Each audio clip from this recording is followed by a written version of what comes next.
ಮದುರೈನ district court ಇವತ್ತು ಒಂದು ಐತಿಹಾಸಿಕ ತೀರ್ಪನ್ನ ಕೊಟ್ಟಿದೆ. ಇದು rare of the rarest.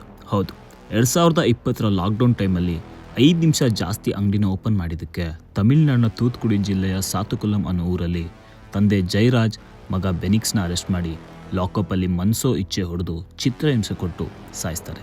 And ಅದು ಲಾಕಪ್ ಡೆತ್ ಅಂತ ಸುಮೋಮೋಟೋ ಕೇಸ್ ಮಾಡ್ಕೊಳ್ತಾರೆ. ಸ್ಪಾಟ್ ವೆರಿಫಿಕೇಷನ್ಗೆ ಬಂದಿರೋ ಜಡ್ಜ್ ಮೇಲೆ ಸಹ ಈ 9 ಜನ ದರ್ಪ ತೋರಿಸ್ತಾರೆ. ಈ ಕೇಸ್ CBI ಕೂಡ ಅಸೈನ್ ಆಗುತ್ತೆ.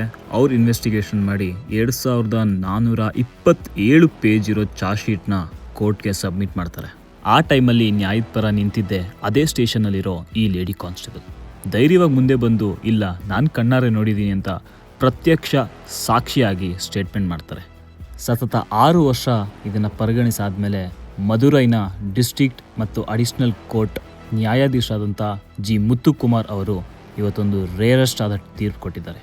ಇದರಲ್ಲಿ ಒಬ್ಬ police inspector, 2 sub inspector, 2 head constable ಮತ್ತು 4 ಕಾನ್ಸ್ಟೇಬಲ್ ಸೇರಿ ಒಟ್ಟು 9 ಜನ ಪೊಲೀಸ್ ಅಧಿಕಾರಿಗಳಿಗೆ ಮರಣದಂಡನೆ ವಿಧಿಸಿದ್ದಾರೆ. ಇದು ಇಡೀ ಭಾರತದಲ್ಲೇ ಮೊದಲನೇ ಸಲ. ಈ ಥರ ಕೇಸ್ ಭಾರತದಲ್ಲಿ ಮತ್ತೆ ಇನ್ಯಾವತ್ತೂ ಮರುಕಳಿಸಬಾರ್ದು ಅಂತ ಖಡಕ್ಕಾಗಿ ಜಡ್ಜ್ಮೆಂಟ್ ಕೊಟ್ಟಿರೋ ನ್ಯಾಯಾಧೀಶ ಆದಂಥ ಜಿ ಮುತ್ತುಕುಮಾರ್ ಅವರಿಗೆ ಹ್ಯಾಟ್ಸ್ ಆಫ್. ಇಂಥ ನ್ಯಾಯಾಧೀಶರು ಇರುವಾಗ ಈ ಥರ ಜಡ್ಜ್ಮೆಂಟ್ಗಳು ಪಾಸ್ ಮಾಡಿದಾಗ ನಮ್ಮಂಥ ನಿಮ್ಮಂಥ ಜನಸಾಮಾನ್ಯರಿಗೆ ಕಾನೂನಿನ ಮೇಲೆ ನಂಬಿಕೆ ಬರೋದಕ್ಕೆ ಶುರು ಆಗುತ್ತೆ. ಜೈ ಹಿಂದ್, ಜೈ ಕರ್ನಾಟಕ ಮಾತೆ.